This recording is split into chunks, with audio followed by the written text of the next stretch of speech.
Yok, sevmem.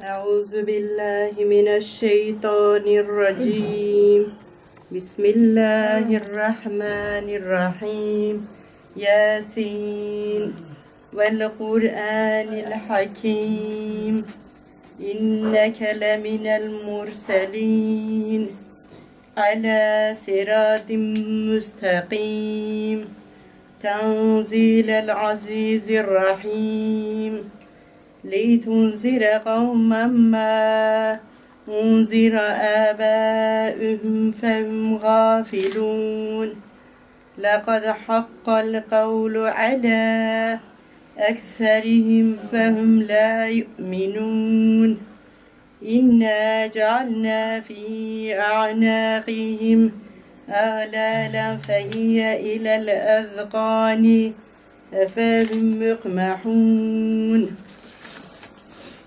وجعلنا من بين أيديهم سدا ومن خلفهم سدا فغشيناهم فهم لا يبصرون فسواء عليهم أأنذرتهم أم لم تنذرهم لا يؤمنون إنما تنذر من اتبع ذكر وغشي الرحمن بالغيب إنما تنذر من اتبع ذكر وغشي الرحمن بالغيب فبشره بمغفرة وأجر كريم إنا نحن نحيي الموتى ونكتب ما قدموا وآثارهم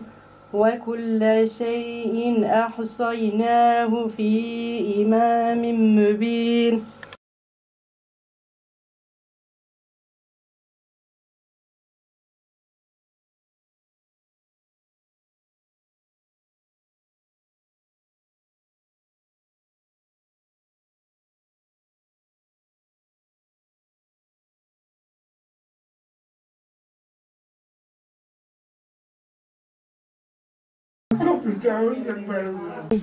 Üç çocuk annesiyim.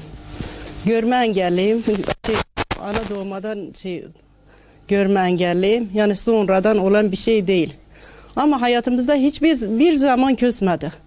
Hani Rabbim bize verdiği bir şeydir, bir nimettir. Hani ben çekmesem, o çekmese kim çekecek?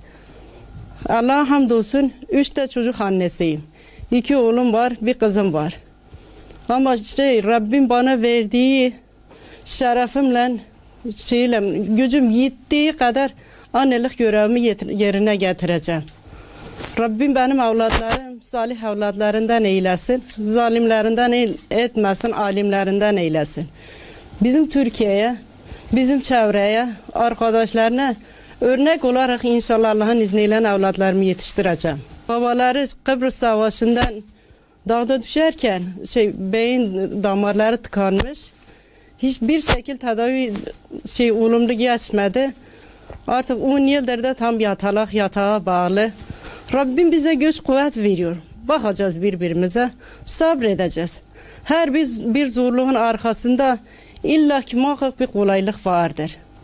Hani her şeye rağmen Rabbime binlerce hamdolsun ki cahiliye döneminden değil de biz kolaylık bir şekilde imanımızı Rabbimize ibadet ediyoruz. Hani Allah'a hamdolsun. Allah'tan hiçbir zaman zenginlik istemedim. çok şükür çocuklarımızın karnını doyurabiliyor. Aç değiliz, açıkta değiliz. Ama Rabbimden her zaman Kur'an-ı Kerim'i çok istedim. Rabbim verdi. Eşimden dolayı sürekli kursa gidemiyorum. Ama bir yıl düzenli gittim. Rabbime binlerce hamdolsun.